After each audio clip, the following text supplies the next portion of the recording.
अस्सलाम वालेकुम। कैसे हैं आप लोग? उम्मीद करता हूँ कि आप सब खैरियत से होंगे और जहाँ भी होंगे खुश होंगे।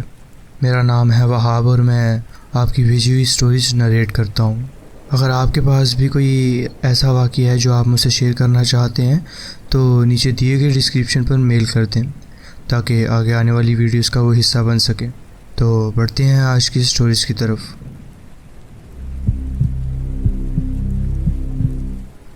अस्सलाम वालेकुम। मैं एक 26 साल की औरत हूँ।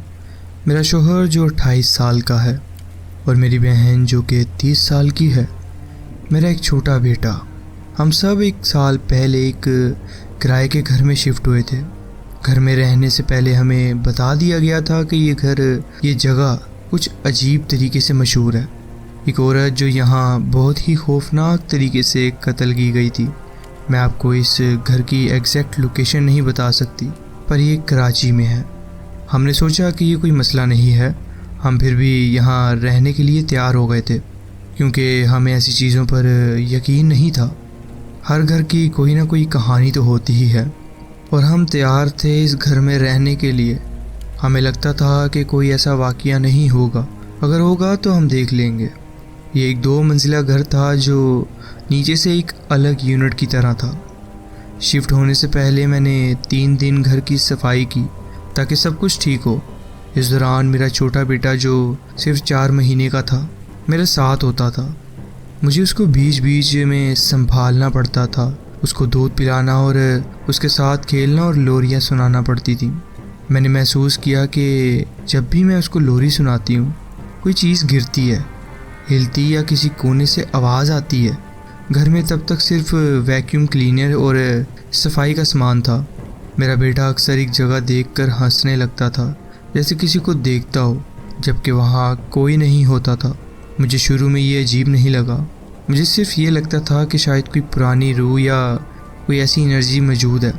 लेकिन जब हम पूरा घर शिफ्ट कर चुके थे और चीज़ें अपनी जगह पर सेट करने लगे तब ये कुछ और ज़्यादा अजीब होने लगा। हम सबको लगने लगा कि हमें कोई देख रहा है, ख़ासकर जब हम अकेले होते थे। हमारे घर की सीढ़ियाँ गोल मुड़ती हुई नीचे आती थीं जो किचन के दरवाजे के सामने आती हैं। जब भी हम किचन में चाय या दूध गर्म करने जाते हमें महसूस होता कि कोई हमें पीछे से घूर रहा है।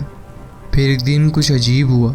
हमारे बेडरूम की अलमारी का दरवाज़ा टूट चुका था जो एक स्पेयर कमरे में पड़ा था।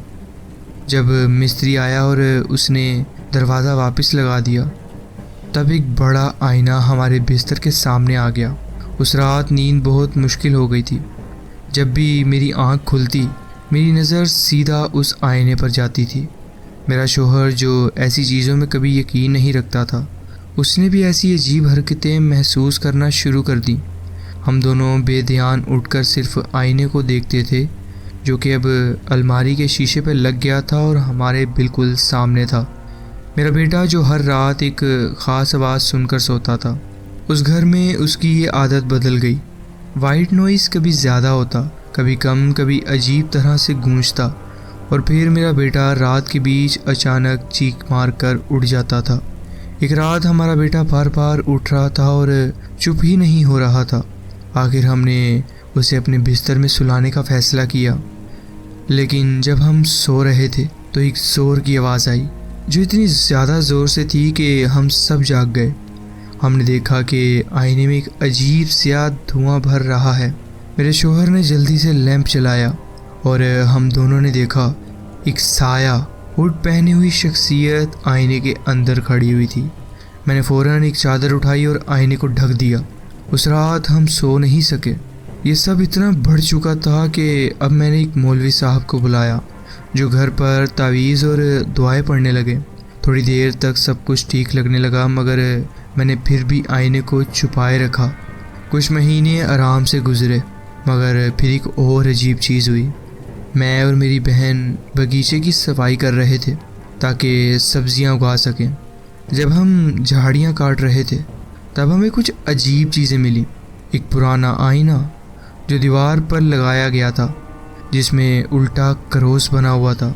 ये इतना गहरा छुपा हुआ था कि पहले हमें दिखाई भी नहीं दिया।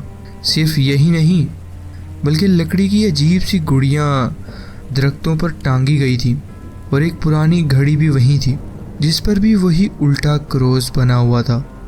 हमने पहले इसे पुराने मालिक का मजाक समझा, मगर इसके बाद घर में फिर वही अजीब चीज़ें होने लगी। हमें फिर महसूस होने लगा कि कोई हमें देख रहा है। वो चीखने की आवाज़ें फिर से आने लगी।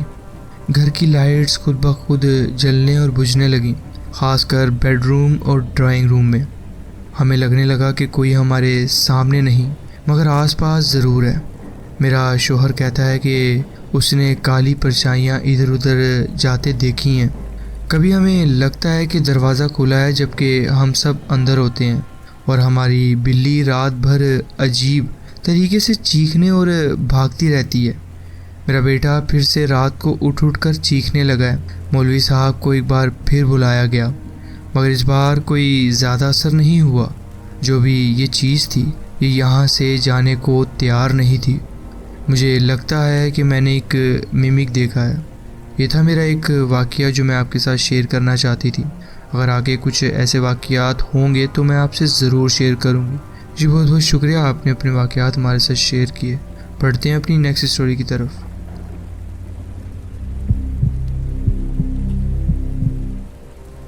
अस्सलाम वालेकुम, मेरा नाम उस्मान है। मेरे पास एक ख़त्म ना होने वाली लिस्ट है अजीबोगरीब वाक़यात की जो इस पुरसरार घर में हुए हैं, जो हमने कराची के नाज़िमाबाद एरिया में ख़रीदा है और जब हम उसमें शिफ्ट हो गए थे। मुझे उम्मीद है कि मैं अपनी बहुत से तजुर्बात यहाँ लिख सकूँगा और आगे भी आपको ऐसे तजुर्बात शेयर करूँगा, क्योंकि ये बहुत ज़्यादा है मेरे पास। मगर एक वाक़या जो मुझे किसी से शेयर करना है वो बहुत ही हैरत अंगेज़ है, जो कि अब मैं आपके साथ शेयर कर रहा हूँ। मुझे खुशी है कि मैं ये कहानी ऐसे लोगों से शेयर कर रहा हूँ जो समझ सकते हैं या मान सकते हैं कि ऐसे वाक़यात वाकई होते हैं। मैं अपनी कहानी छोटी रखने की कोशिश करूँगा, मगर इतनी कि काफ़ी मालूमात मिल सके। बस इतना समझ लो कि मेरी पूरी ख़ानदान में सिर्फ़ हम दोनों, माँ की तरफ से भी और मेरे अब्बू की तरफ से भी, सिर्फ मेरी नानी और मैं ही ऐसे लोग थे जो आफ्टर लाइफ और पैरानॉर्मल चीज़ों में यकीन रखते थे। मेरे अलावा कोई भी इन बातों को नहीं मानता था। मेरी नानी कुछ साल पहले वफ़ात पा गई थी। 3 महीने बाद की बात है। मैं अपने दादा से फ़ोन पे बात कर रहा था, लेकिन वो ल्यूकेमिया के मरीज़ थे। वो अपनी बीवी और एक कुत्ते के साथ रहते थे। उस दिन उनकी बीवी उनकी बेटी के साथ एक शॉपिंग मॉल गई हुई थी। दादा मुझे बता रहे थे कि उनका कुत्ता अजीब तरीके से दरवाजे की तरफ देख रहा है, जैसे कोई वहाँ हो। वो कहते हैं कि ये कुत्ता सिर्फ तब ऐसे देखता है जब उनकी बीवी घर वापस आने वाली होती है, मगर इस वक्त वो वापस नहीं आने वाली थी। दादा ने मुझे कहा कि थोड़ा वेट करो, रुको, वो देखना चाहते हैं कि कुत्ता किस तरफ देख रहा है। उनके पास एक लैंडलाइन टेलीफोन था जो सुनाई देने में मसला रखने वालों के लिए था। इस वजह से उन्होंने रिसीवर नीचे रखा। मैं इंतज़ार कर रहा था कि जब अचानक फ़ोन पे अजीब सी स्टैटिक आवाज़ आई और फिर एक बिल्कुल वाज़ी आवाज़, मेरी नानी की आवाज़। मुझे यकीन नहीं आ रहा था। वो हमेशा एक थोड़ी सी बेपरवाह और भूली भटकी सी होती थी और उनकी आवाज़ में हमेशा एक हल्की सी उलझन होती थी, लेकिन ये उन्हीं की आवाज़ थी और वो हमेशा सिर्फ एक ही लफ्ज़ कहती थी, जी बेटा।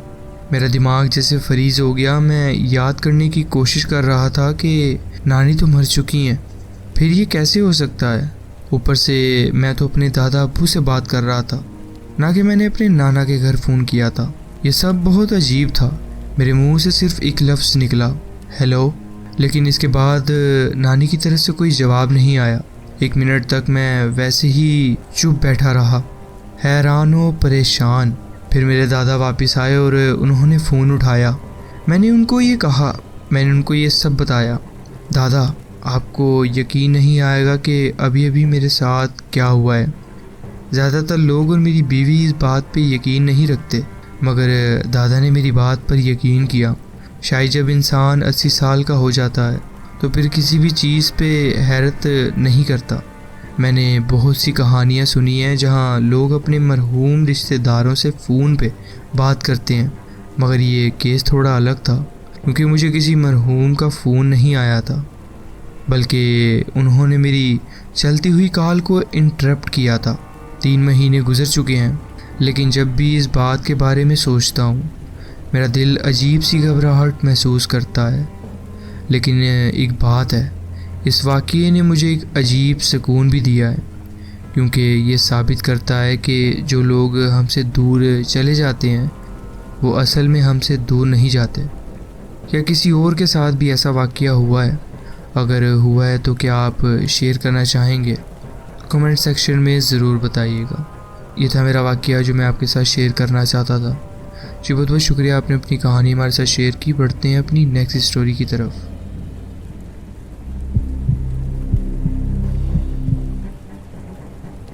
अस्सलाम वालेकुम। ये वाक़या मेरी समझ से बाहर है जो मैं आपके साथ शेयर करने जा रहा हूँ, और मैं जानना चाहता हूँ कि उस दिन मैंने असल में क्या महसूस किया था।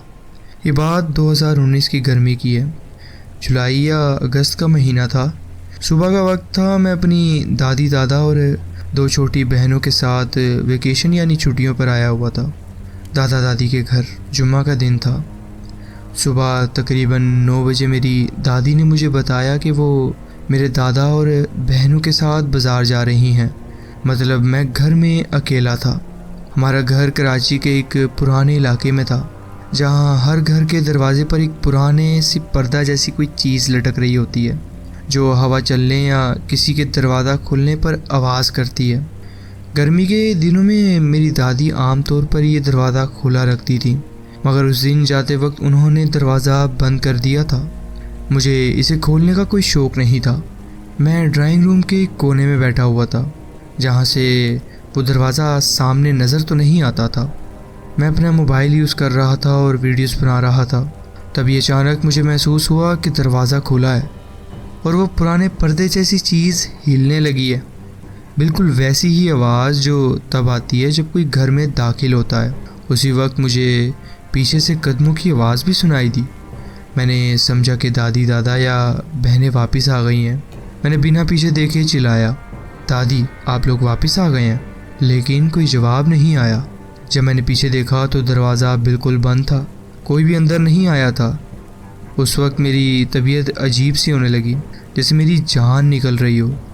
मैंने पूरा घर चेक किया, लेकिन घर में कोई नहीं था। उसके बाद मैं घर के एक बेडरूम में कुंडी लगा के अंदर से बैठा रहा। जब मेरे दादा और दादी सारे घर वाले वापस आए, तब जाके मैं उस बेडरूम से बाहर निकला। ये था मेरा एक छोटा सा वाक़या जो मैं आपके साथ शेयर करना चाहता था। जी बहुत बहुत शुक्रिया, आपने अपनी कहानी हमारे साथ शेयर की। पढ़ते हैं अपनी नेक्स्ट स्टोरी की तरफ। ये कहानी पाकिस्तान के एक पुराने घर की है, जो पुरानी नस्ल से नस्ल चलता आया है। जब मैं छोटा था, तकरीबन 7 या 8 साल का, मुझे हर चीज़ शुक्र करने की आदत पड़ गई थी। मुझे खाना बहुत ज़्यादा पसंद था और माँ को मेरी ये आदत बिल्कुल पसंद नहीं थी। इस वजह से मुझे और भी ज़्यादा चुप कर चीज़ें करने की आदत पड़ गई। ये सब बाद में समझ आएगा आपको। मुझे अपने कमरे में सोना पसंद नहीं था। मुझे वहाँ अजीब सी घबराहट महसूस होती थी, जैसे कोई चीज़ मुझे देख रही हो। इस वजह से मैं या तो अपनी माँ के पास सोता या फिर बैठक यानी ड्राइंग रूम के सोफ़े पर, लेकिन अपने कमरे में अकेले रहने का सोच भी नहीं सकता था। ये घबराहट दिन ब दिन बढ़ती गई मेरी।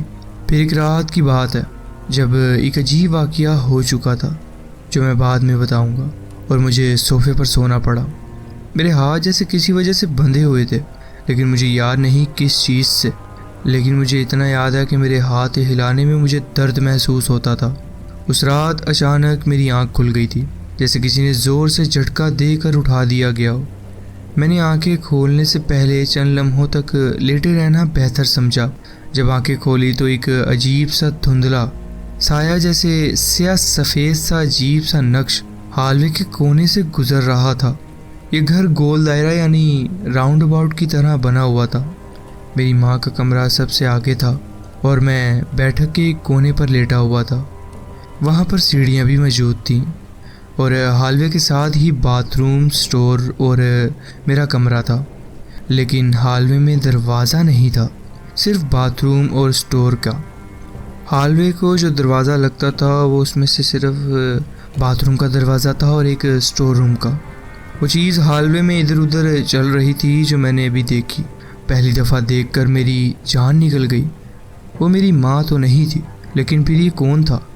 ये घर सिर्फ हमारा था और हमारी पुरानी नस्ल के लोग इसमें रहते आए थे। वो चीज़ 4 दफ़ा हॉलवे से गुजरी, जैसे कोई वहाँ चक्कर लगा रहा हो।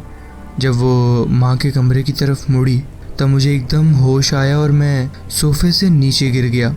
हल्के हाथों और बिना आवाज़ किए मैंने अपनी जगह बदली और हॉलवे के दूसरी साइड पर आकर छुप गया। जैसे ही वो चीज़ वापस बैठक की तरफ आई, अचानक वो गायब हो गई। ये देखते ही मैं फ़ौरन माँ के कमरे की तरफ भागा और बिस्तर में घुस गया। मेरा प्लान ये था कि जब ये वापस गुजरे तो मैं ब्लैंकेट अपने ऊपर ले लूँगा। ये मेरी सबसे बड़ी गलती थी। मैं इंतज़ार कर रहा था, लेकिन अचानक ये खामोशी अजीब सी लगने लगी। लेकिन जब मैंने आंखें खोली तो वो साया जैसे अजीब नक्श में मेरे बिल्कुल ऊपर झुका हुआ था, बस 1 फुट दूर। जैसे बस एक लम्हा और वो मुझ पर गिर जाएगा। उसके बाद मुझे कुछ याद नहीं, बस इतना याद है कि मेरी आंख दोपहर के 2 बजे खुली। ये मेरे साथ पहली दफ़ा हुआ था, क्योंकि मैं हमेशा माँ से पहले उठता था। इस बार मुझे ये भी याद नहीं कि मैं कब और कैसे ब्लैंकेट के अंदर चला गया। मुझ पर किसी ने यकीन तो नहीं किया जब तक कि घर में अजीबोगरीब चीज़ें होना शुरू नहीं हो गई। जब मेरा छोटा कज़न पैदा हुआ तो मेरी फूफी और फूफा ने ये घर ले लिया था। तब सब कुछ और ज़्यादा अजीब होने लगा। मेरे पास एक खिलौना था, एक रोबोटिक सेंटा क्लॉस, जो बिना किसी वजह के हिलने लगा। पहले सिर्फ अपनी जगह पर हिलता था, लेकिन एक दिन ये घर के अलग अलग कोनों में नज़र आने लगा, जैसे खुद चल रहा हो। जब एक दिन सब घर से बाहर गए और वापस आए तो वो सेंटा उनके सोफे पर पड़ा मिला। इस पर वो इतना घबरा गए कि उसे फ़ौरन फेंक दिया गया। मेरा छोटा कज़न अक्सर किसी कोने की तरफ देखता रहता था, जैसे वहाँ कुछ है, फिर अचानक चीखने लगता। ये चीज़ें तब तक बढ़ती रहीं जब तक उन्होंने ये घर बेच नहीं दिया। घर छोड़ने के दिन जब मेरी फूफी अपने बच्चे को गोद में उठाए बाहर जाने लगी, तब अचानक दरवाज़ा ज़ोर से बंद हो गया। एक झाड़ू जो दरवाजे के पास थी अचानक उठकर दरवाज़ा ब्लॉक करने लगी। दरवाज़ा हिल भी नहीं रहा था। वो चीखकर बाहर भागी। जब कुछ देर बाद वापस आई तो सब चीज़ें अलग अलग जगह गिर चुकी थीं, जैसे किसी ने उन्हें झटक दिया हो।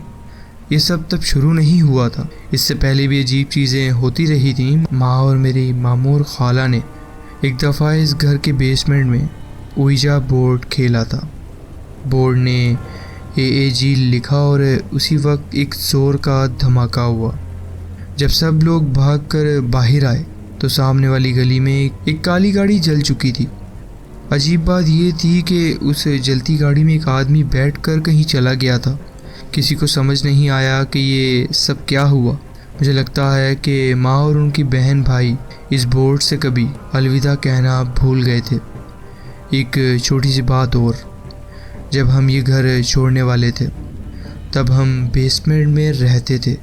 एक रात मेरी आँख खुली और मैंने कमरे से बाहर निकलने की कोशिश की, लेकिन दरवाज़ा खुल नहीं रहा था। ये एक ऐसा दरवाज़ा था जो कभी लॉक नहीं होता था, लेकिन उस रात बिल्कुल भी हिल नहीं रहा था। मैं 2 घंटे तक चीखता रहा। आखिर मेरी फूफी नीचे आई और दरवाज़ा खोला, और मुझे सबसे अजीब बात ये लगी कि उनका कहना था कि दरवाज़ा लॉक था। अब ये सिर्फ एक कहानी है या एक असल वाक़या, ये सिर्फ वही लोग जान सकते हैं जो इस घर में रह चुके हैं। ये थी मेरी कहानी जो मैं आपके साथ शेयर करना चाहता था।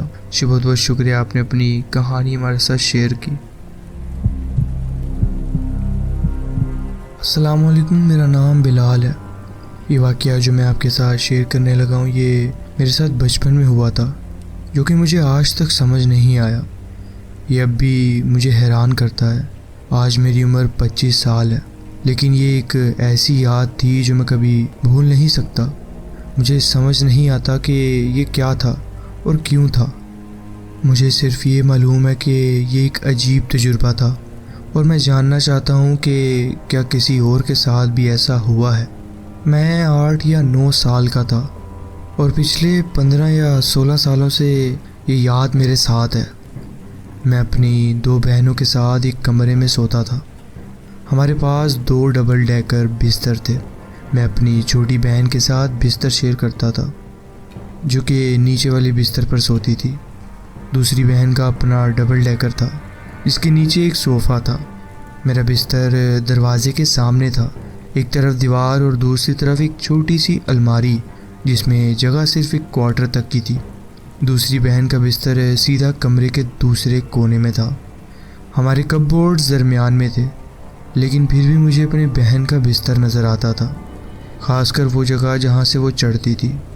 इस कमरे के साथ मुझे हमेशा एक अजीब सा एहसास रहता था।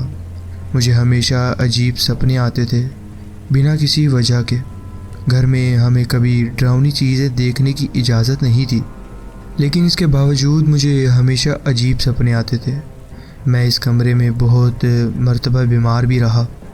एक बार मेरी तबीयत इतनी ख़राब हो गई कि मेरा सांस रुक गया था। बहुत अजीब चीज़ें होती रही हैं। ऐसा लगता था जैसे हमें कोई बुरे तरीके से कंट्रोल कर रहा हो। हर बुरी चीज़ इस कमरे में होती थी। जब हम इससे बाहर होते थे सब कुछ ठीक रहता, लेकिन जैसे ही अंदर आते सब कुछ बिगड़ जाता था। एक रात जो मैं कभी नहीं भूल सकता। मुझे कहा गया था कि ये सिर्फ एक सपना था, लेकिन मुझे यकीन है कि मैं होश में था, क्योंकि मैंने अपना पाँव टकराने से दर्द महसूस किया था। मैं एकदम उठकर जागा और देखा कि 2 चमकदार रंग की आंखें मुझे घूर रही हैं।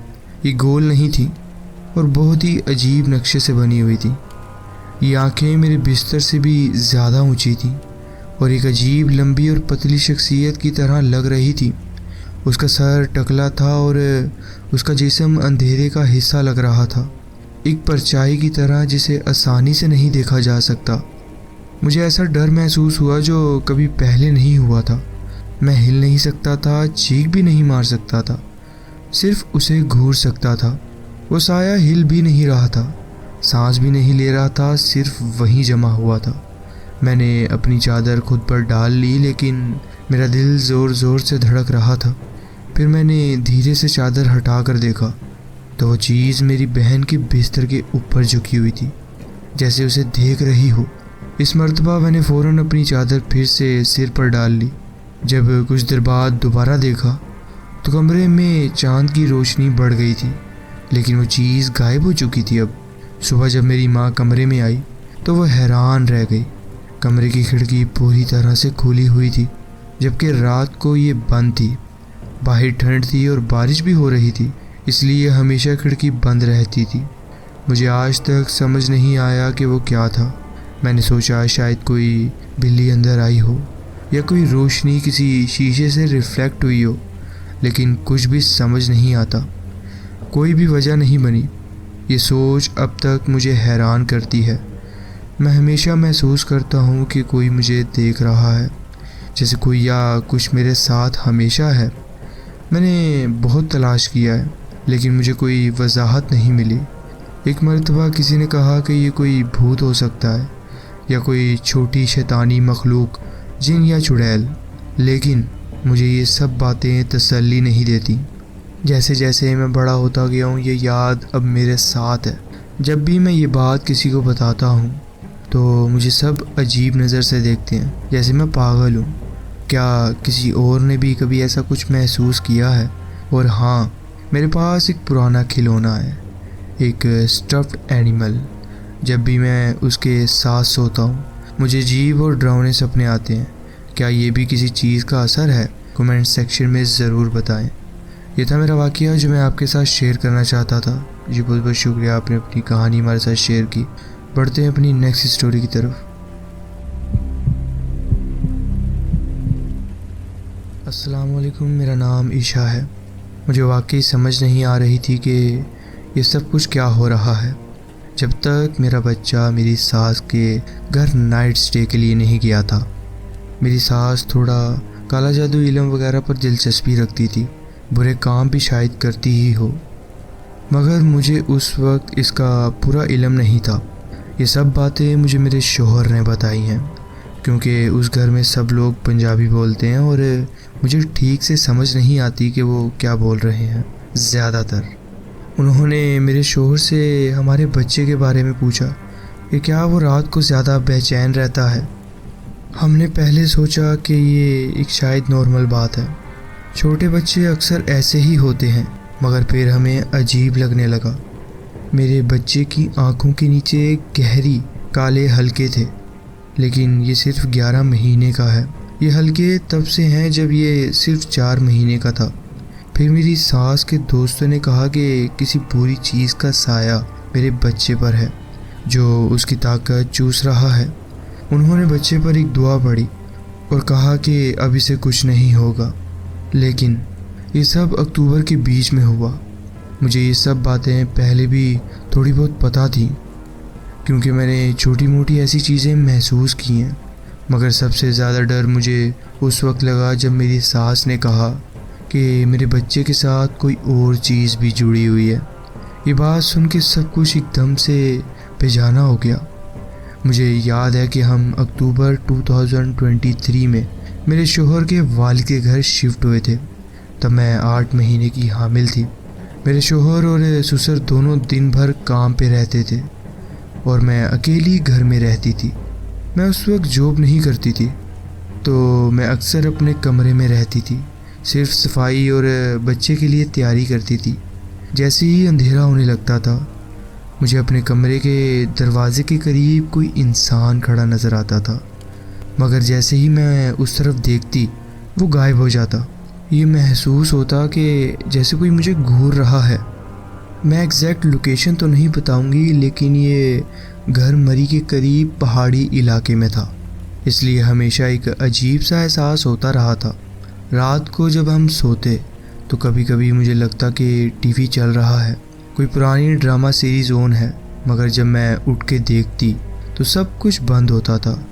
फिर भी मुझे अक्सर नर्सरी से किचन तक कोई सिल्वर सी चाल चलते नज़र आती थी। दरवाजे अपने आप खुल जाता और बंद हो जाता था, जबकि घर के पंखे बंद होते थे। मेरा बच्चा नर्सरी में सिर्फ चंद मरतबा सोया होगा, मगर एक रात जब हम सब सो रहे थे, एक ज़ोर की आवाज़ आई। जब मैंने देखा तो बच्चे का कैमरा ज़मीन पे गिर चुका था। ये कैमरा एक डायपर के डब्बे पे रखा था और मेरा बच्चा अभी तक पलटना भी नहीं सीखा था, मगर फिर भी वो किसी तरह मुंह के बल पड़ा था और ज़ोर ज़ोर से चीख रहा था। मैंने फ़ौरन भागकर उसे उठाया। उसकी आंखें लाल हो चुकी थी। हमने हर चीज़ देखी कि क्या वो बीमार है, भूखा है, ठंड लग रही है, कोई मसला है क्या, मगर कोई वजह नहीं मिली। उस रात जब भी मैं उसे सुलाने लगती वो ज़ोर ज़ोर से चीखने लगता। इस वक्त तक मैं अंधेरे में चंद शैडोज़ को गुजरते देख चुकी थी, मगर मुझे लगा शायद ये सिर्फ मेरा वहम है। लेकिन एक बात अजीब थी, हमारे कमरे के सभी शीशे कार्डबोर्ड से ढके हुए थे ताकि रोशनी ना आए। फिर भी मुझे ये साया दिखाई देता था। अगले कुछ महीने और भी अजीब थे। हमने कमरा बदल दिया क्योंकि मेरे शोहर का भाई भी इसी घर में शिफ्ट हो गया था।